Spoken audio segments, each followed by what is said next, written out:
Hey everybody, welcome back to the channel and welcome to the finals of Sorvent's Now Meta Tournament number 7.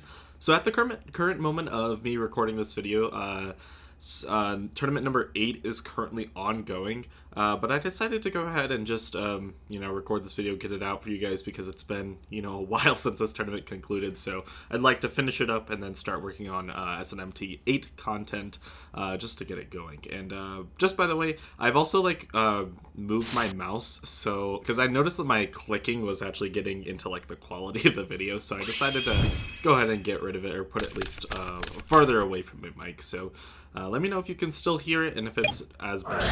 So, looks like Bulba is on Unchained, and up at the top we have Maticus on Burning Abyss. So, I believe this current iteration of Burning Abyss has, I think, 2 copies of Seer, 2 copies of Graph, because it's semi-limited. But yeah, Bulbasaur starts with the Pot of Prosperity, obviously banishing 6, and he's just going to put back, I think, everything. He's probably going to grab Escape or a Rakeat, I would assume. Okay, yeah, looks like he's going to grab the Escape. And then I think that he's probably going to use, a Ruha. I don't know. We'll have to see here. I'm not, too familiar with how the Unchained deck works, but it looks like he's just going to set the Escape, and then he's going to use the Ruha's effect to go ahead and pop it and special it, and then Escape's going to use the effect to summon the Sarama. Sarama's going to bring back the Escape, but it's going to get hit with an Impermanence. I feel... Oh, wait, you can't obviously Impermanence this because it activates in hand, so I don't know what I was thinking there. But yeah, so he's going to set 3 cards in the back row and pass his turn. And it looks like Maticus is going to start with a normal summon of a Skarm, and then he's going to use the effect of Barbar in hand to special it to the field. So that's really nice because Skarm's going to get a search during the end phase, and he's going to go ahead and overlay these for, obviously, Dante. Dante is limited in this format, so it might be a little hard for him to make comebacks after the Dante, but we'll have to see what he does here. So he's gonna mill us, well, obviously detach Skarm and then mill a Libic. So he can't use a Libic effect, I believe, because it summons from hand, so that's kind of unfortunate. Setting 3 cards in the back row. Also, Chaos Space is limited in this format, so it's kind of interesting that he drew that, but it's really nice to actually get access into the Dante by putting it back, since usually you're gonna banish it for a BLS or something that you search off the Chaos Space and then putting it back. Anyways, Trap Check is going to get him access into another copy of Escaped, which is probably going to use the effect here, popping the Rakeat and a back row. Rakeat is going to use Aruha is going to use the effect and get into a Rakeat. That's what I was thinking there, I guess. Skarm's going to search for Graph, and he's going to pass his turn. So, in the standby phase, Maticus thinks here he's going to activate Trap Trick, and he's going to set a Dynamiscus, and he's most likely just going to use it now. Yep, I would expect so. Targeting the copy of Sarama, and Rakeat is just going to chain it to pop it. I feel like he maybe misplayed there, but it shouldn't be. It's just, I don't think it's a big deal. I don't know, maybe it is a big deal, since I think Unchained Soul can probably link off the Dante here, and he's just in a bad position. It looks like Ice Dragon's Prison's probably going to target one of the, probably Graph, I would assume, in the grave, or maybe Skarm, we'll see here. And special it back, and he's chaining Dynamiscus to that. It's pretty interesting. Maticus is wondering if Seer would die before Ice Dragons resolves. I believe it is continuous, right? So it should just die? I'm not 100% on that. I feel like they've asked this before, and he says he's pretty sure it dies. Okay, so yeah, okay. So it does die. I remember this ruling coming up, but I couldn't remember the exact situation. But yeah, it dies, and the new chain Seer is going to use the effect. And it looks like, I guess Graph just gets summoned, but he can't really... Oh, I guess he does have... He doesn't... Shouldn't the Graph be dead here as well? Because this doesn't negate the effects or anything. So I think the Graph dies as well. It should die at least. But Seer's going to summon back Skarm. Skarm's going to die from its own effect, and then he can use Skarm's effect as well. But yeah, I believe Graph should just be dead here. I'm not sure why it's on the field. I could be missing something entirely, but Ice Dragon's Prison doesn't negate the effects. Oh, no, it does. It does. Its effects are negated. Wow, okay, my bad. It definitely does negate the effects. Okay, I misread the card, I guess. Reke is gonna pop the... Ruha's gonna pop Rekea, sorry, and then special it, and then Rekea is gonna get the effect of special from the deck, summoning the Abominable Unchained Soul. Unfortunately, he can't pop another card. Otherwise, he'd most likely just pop the back row, but it looks like it doesn't matter in this situation. Attacking here for 15, 18, and the 3,000. That's going to put him down to 17. Fortunately for him, though, he does have the Chaos Base to, like, get the Seer. Seer can probably add back, like, probably Graph, most likely. But we'll see here what he does. Going into the end phase, he's going to use Storm's effect, and that's going to get hit with a Strike. Then it looks like he draws for turn, drawing into a Farfa. So he has some plays here, actually. He can make a rank 3, it looks like, and also get access to BLS. So we'll see what he does. He's going to activate Chaos Space, searching for BLS. I'm not sure why he didn't discard Seer.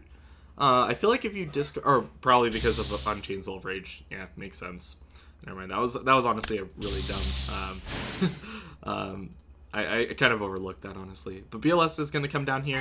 Most likely going to use the effect to get rid of, yeah, the Abominable Unchained Soul. I'd probably get rid of, like, the Ruha just because it floats a little better. Because, I don't know, maybe not. Dante's going to get put back with Chaos Space, and he's going to draw a card, drawing into Alec. And that's actually really nice since he can use his normal summon on Seer, and then just special the Alec. Or he's just going to... Oh, no, you can't, obviously, because of... BLS, it's a non-BA name. I keep forgetting about that restriction. In the end phase, Skarm's going to use the effect and grab a Tour Guide, and he's going to pass his turn. So, Chain Soul of Rage comes back because of Farfa's effect wears off, and he can't use that effect since it's not his opponent's turn. I think he realized that, obviously. He's going to attack, take 15, summon a Rekea from the deck, use Rekea's effect, pop the set, especially the Abominable Unchained Soul, swing, crash into it, and I believe this should be game with the 18 hitting. So, kind of took him a second to get the final damage there, but it all worked out. Alright, so game 2, looks like he's going to normal summon Seer and special a Libic from hand. Overlay for a Dante, and then probably detach the Seer, I would assume here. No, obviously, that doesn't make sense, actually. I don't know why I said he would detach the Seer, since he doesn't have the BA names. So, yeah, Libic is probably the best option. Farfa has Skarm, so he's going to use Skarm effect and end phase here to go ahead and get a search. He's going to link off for a Gravity Controller, and then use Seer and Dante to bring back the Seer, add the Seer back to hand. Dante specials back, and then he can overlay for Beatrice, and then he can go into end phase and use Storm's effect to search for Tour Guides. So he's got a Beatrice on board, looks like a Torrential Tribute as well, which is actually pretty good. So it's going to be pretty hard for Bulba. Actually, Torrential's really bad against his deck, actually, now that I think about it. So it looks like Kaiji is going to come down over the Beatrice, and that's pretty much, I get sort of a lot of interaction from his opponent. So, Reke is going to use the effect, or Ruha's going to use the effect here, and he's going to pop his set, special it, and then use the effect of the chamber, and special summon a Unchained Soul, probably discarding the Soul of Disaster, and popping, I would assume, the back row here. And he's going to chain Torrential to that, since it activates on summon, so he's still within the chain link. So it's going to get rid of everything, and then Ruha's going to use the effect to get into Sarama, and then Sarama could use the effect here, but I don't think there's any real reason to, since I think everything in his graveyard has already used the floating effect, so it doesn't do anything. It looks like he's probably going to add another... Oh, he's going to add Storm Duster? Oh, no. He's going to add Escaped, which makes sense, since he has a pop for the next turn, and then Sarama can float. So, it's actually pretty nice. And he's going to use the effect to pop, or set back the chamber, pop the escape, and then use the effect of escape to special from deck. Going into a Rekea. I think this is probably a better play, obviously, since puts another body on field. So yeah. Attacking for 3,000 damage. 15 because of Prosperity. Yep, correct. Props to them for keeping the game state correct. Normal summon Tour Guide on Maticus's next turn, and that's probably going to get him access into a graph. Yep, just like expected. Ice Dragon's Prison is going to come back. It's going to target Seer and then banish both.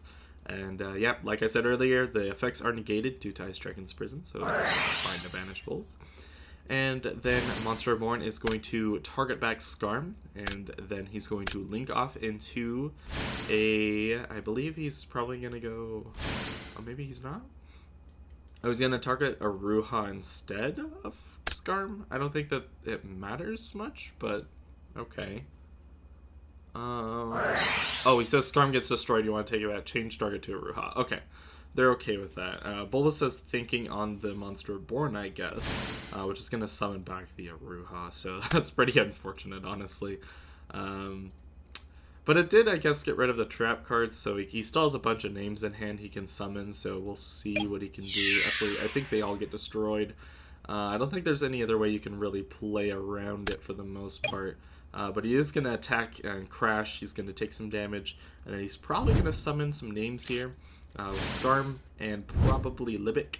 And then the Libic is probably the worst one in the hand, so he's probably going... Oh, okay, I thought he was going to make a rank 3, but obviously Dante would be the best one, but it's limited, so it's in the graveyard already. Cherubini comes down, and he's going to use the effect. Looks like he's going to send a Graph to the grave, and Graph is going to special summon a Farfa, and then Seer's going to use the effect to special it, and he might go into a Great Sword. Oh, a Leviair. Okay, interesting. Leviair is probably going to... yeah, detach the Farfa makes sense. And then bring back a Graph. Farfa's effect, I believe, since he summoned it from deck. Or did he summon the Seer from deck? Off of Graph. I don't remember, honestly. But yeah, it doesn't really matter since if he banishes it, it's just going to come back anyways. So, it doesn't really do a whole lot. Sarama's going to use the effect to bring back the Disaster and pop the Disaster, it looks like. Disaster's going to bring back the Abominable Unchained Soul. And then he's going to use the effect to pop the Elevianeer. I don't think it actually gets destroyed because of Cherubini. Yeah. Looks like they're fixed. Wait, no?